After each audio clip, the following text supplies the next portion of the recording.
ये प्रेस वार्ता इसलिए किया गया है कि 2014 में मत्स्य पालन को कृषि का दर्जा दिया गया था। उसके साथ साथ एक घोषणा की गई थी कि मत्स्य पालकों को कृषि के रेट पे बिजली की सप्लाई होगी।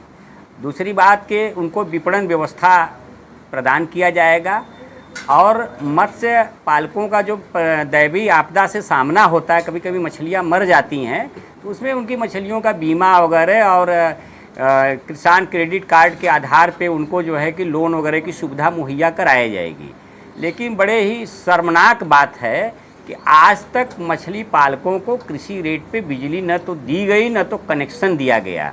और जब ये घोषणा की गई थी तो उस घोषणा के समय ये भी व्यवस्था होगी कि भाई मत्स्य पालकों को जब कृषि रेट पे बिजली दी जाएगी तो सब्सिडी देने के लिए गवर्नमेंट पैसा भी दी होगी। तो आज तक जब उनको कोई कनेक्शन दिया नहीं गया या दिया गया है तो सरकार बताए कितने मत्स्य पालकों को कनेक्शन दिया गया है, और सरकार बताए कि इतने लोगों को लोन दिया गया, मत्स्य पालकों को किसान क्रेडिट कार्ड दिया गया, सरकार बताए कि इतनी मछलियों का बीमा किया गया है।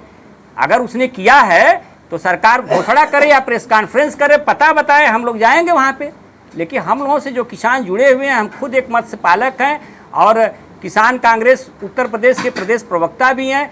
लेकिन मेरा जब सामना धरातल से होता है तो हम देखते हैं कि बिजली के अधिकारी तालाब पे जाते हैं, कहते हैं तो कमर्शियल में आता है। आप फ़ोन घुमा लीजिए यूपीपीसीएल से लेके पूर्वांचल विद्युत वितरण निगम लिमिटेड से लेके एक्सीएन की ऑफिस तक, कोई ये बताने के लिए तैयार है। एक्सीएन कहेंगे कि यूपी, एक दिन मैंने फ़ोन घुमाया, यूपीपीसीएल से पूछा तो उन्होंने कहा कि अभी हम बताते हैं। फिर उन्होंने कहा कि पूर्वांचल से पूछिए, पूर्वांचल से मैंने पूछा तो कहें एक्सीएन से पूछिए, और एक्सीएन से मैंने पूछा तो कहा हाँ एक आदेश पारित हुआ है, मंत्री जी के साथ बैठक हुई थी, लेकिन आदेश की कापी हम लोगों के पास नहीं है।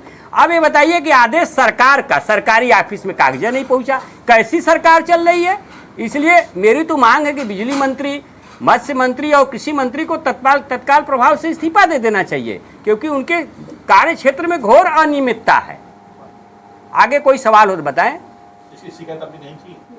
देखिए, शिकायत का जहां तक सवाल है कि हमारे देश में एक बहुत ही खराब आदत है कि सरकार कानून पास करेगी, सरकार दर्जा देगी और उसका कानून धरातल पे नहीं आएगा तो लोग सीधी जिम्मेदारी जनता पे डाल देते हैं कि आप गए थे वहाँ पे, शिकायत किए थे। मैं बता दूं कि 2 साल पहले हम लोग खुद जो है, मैं खुद एक मत्स्य पालक हूँ, मैंने तालाब खुदवाया, मैंने रिसीविंग कराया एक्सीएन ऑफिस से, और रिसीविंग की कापी भी हमारे पास है, लेकिन उसका एस्टीमेट बना दिया गया कमर्शियल दर पे, कृषि रेट पे नहीं बनाया गया। तो अब ये बताइए कि सरकार जनता के लिए है कि जनता सरकार के लिए है। सरकार यदि जनता के लिए है तो उसको शिकायत क्या बात है। अगर ऑफिस में वो गया है तो उसको तत्काल प्रभाव से लाभ मिलना चाहिए। किसान संगठनों को भी इसके लिए जिम्मेदार मानते हैं आप? देखिए, सबसे बड़ी जिम्मेदार हमसे वोट क्यों लिया जाता है? हमारी सेवा के लिए ना। सभी नेता कहते हैं कि जनता हमारी मालिक है, तो जब जनता मालिक है तो जनता की सेवा कौन करेगा? हमारी सरकार करेगी। तो संगठन को हम क्यों जिम्मेदार माने? मतलब रोना जरूरी है सुविधा के लिए कि सरकार अपनी जिम्मेदारी निभाएगी। सरकार कहती है कि हर सुविधाएं सरकार किसानों तक पहुंचाएगी, तो उसकी जिम्मेदारी है वो पहुंचाए। नहीं, सरकार की जिम्मेदारी तो है ही है, लेकिन किसान संगठन के जो नेता बनते हैं, हाँ, क्या उनकी जिम्मेदारी नहीं बनती है?